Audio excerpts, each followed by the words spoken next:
Last week Kerala photoshoot ಮುಗಿಸಿ ನಾನು ಮನೆಗೆ ಬರ್ತಾ ಇರಬೇಕಾದ್ರೆ ನನ್ನ ಜೊತೆ ಅಮ್ಮ, ಅಕ್ಕ ಮತ್ತು ಅಕ್ಕನ ಮಕ್ಕಳು ಬಂದಿದ್ದರು. ಅವ್ರಿಗೂ ಹೇಗಿದ್ರು ಸ್ಕೂಲ್ ಸಮ್ಮರ್ ಹಾಲಿಡೇಸ್ ಇತ್ತಲ್ಲ, ಸೊ ಜೊತೆ ಕರ್ಕೊಂಡು ಬಂದಿದ್ದೆ. ನಾವಿಲ್ಲಿ ಬಂದು ನೆಕ್ಸ್ಟ್ ಡೇ ಅಂದರೆ ಮಂಡೇ ಎಲ್ಲಾದರೂ ಆಚೆ ಹೋಗೋಣ ಅಂತ ಪ್ಲ್ಯಾನ್ ಮಾಡಿದ್ವಿ. ನಮ್ಮ ಅಕ್ಕನ ಮಗಳಿಗಂತೂ ಈ ಥರ ವ್ಲಾಗ್ ಮಾಡೋದು, ಆಚೆ ಹೋಗೋದಂದರೆ ಭಯಂಕರ ಖುಷಿ. ಫಸ್ಟು ನಂದಿ ಮತ್ತು ಚಿಕ್ಕಬಳ್ಳಾಪುರ ಪ್ಲ್ಯಾನ್ ಮಾಡ್ಕೊಂಡು ಹೊರಟಿದ್ವಿ. ಬಸ್ಸಲ್ಲೇ ಹೋಗಿದ್ದು.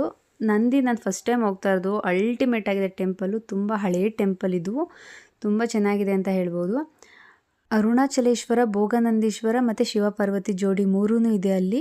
ನಾವು ಹೋಗಿದ್ದು ಮಂಡ್ಯ ಆಗಿರೋದ್ರಿಂದ ಅಲ್ಲಿ ಶಿವಪಾರ್ವತಿ ಮೆರವಣಿಗೆ ಕೂಡ ಮಾಡ್ತಾಯಿದ್ರು. ತುಂಬ ಚೆನ್ನಾಗಿ ಅನ್ನಿಸ್ತಾ ಇತ್ತು ನೋಡೋದಕ್ಕೆ. ಜನನೂ ಕೂಡ ಇದ್ರು, ಏನೋ ಸ್ಪೆಷಲ್ ಅನಿಸುತ್ತೆ ಅಲ್ಲಿ. ಹಾಗೆ ನಾವು ಟೆಂಪಲ್ ಫುಲ್ ನೋಡ್ಕೊಂಡು ಬರ್ತಾಯಿದ್ವಿ. ಬಟ್ ಅನ್ಫಾರ್ಚುನೇಟ್ಲಿ ಅಲ್ಲಿ ಕಲ್ಯಾಣಿ ಲಾಕ್ ಮಾಡಿದ್ರು, ಏನೋ ಎಂಟ್ರಿ ಇರಲಿಲ್ಲ. ಹಾಗೆ ಅಲ್ಲಿ ಸ್ವಲ್ಪ ಫೋಟೋಸ್ ವಿಡಿಯೋಸ್ ಎಲ್ಲ ತೊಗೊಂಡು, ನಾನು ಯೂಶ್ವಲಿ ಪುಳಿಯೋಗರೆ ತಿನ್ನಲ್ಲ, ಅಲ್ಲಿ ನಮಗೆ ಪುಳಿಯೋಗರೆ ಸಿಕ್ತು. ಟೇಸ್ಟು ಅಷ್ಟೇ ತುಂಬ ಚೆನ್ನಾಗಿತ್ತು. ಫುಲ್ ಖಾಲಿ ಮಾಡಿದೆ. ಅಲ್ಲಿಂದ ನಾವು ನೆಕ್ಸ್ಟು ಆದಿಯೋಗಿ ಹೋದ್ವಿ. ಸಿಕ್ಕಾಪಟ್ಟೆ ಬಿಸಿಲಿತ್ತು. ಬಟ್ ಅಲ್ಲಿ ಹೋಗ್ತಾ ಹೋಗ್ತಾ ಮುಂದೆ ಅಲ್ಲಿ ಶಿವದು ಸ್ಟ್ಯಾಚು ಕಾಣುತ್ತೆ. ಎಷ್ಟು ಸ್ಯಾಟಿಸ್ಫ್ಯಾಕ್ಷನ್ ಆಗುತ್ತಂದರೆ ತುಂಬ ಚೆನ್ನಾಗಿದೆ ಅದು ಟೆಂಪಲ್. ಅಷ್ಟೇ ಪೀಸ್ಫುಲ್ ಆಗಿದೆ. ತುಂಬ ಚೆನ್ನಾಗಿ ಮೇಂಟೈನ್ ಮಾಡಿದ್ದಾರೆ ಆ್ಯಕ್ಚುಲಿ.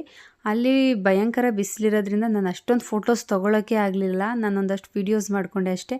ನಂಗೆ ನಿಜವಾಗ್ಲೂ ರಿಯಲೈಸ್ ಆಯಿತು, ರಂಜು ಇಲ್ಲಾಂದರೆ ನಂಗೆ ಒಳ್ಳೆ ಫೋಟೋಸ್ ಎಲ್ಲೂ ಸಿಗಲ್ಲ ಅಂತ. ಅದೇ ಬೇಜಾರಲ್ಲಿ ಮನೆಗೆ ರಿಟರ್ನ್ ಬಂದ್ವಿ. Thank you.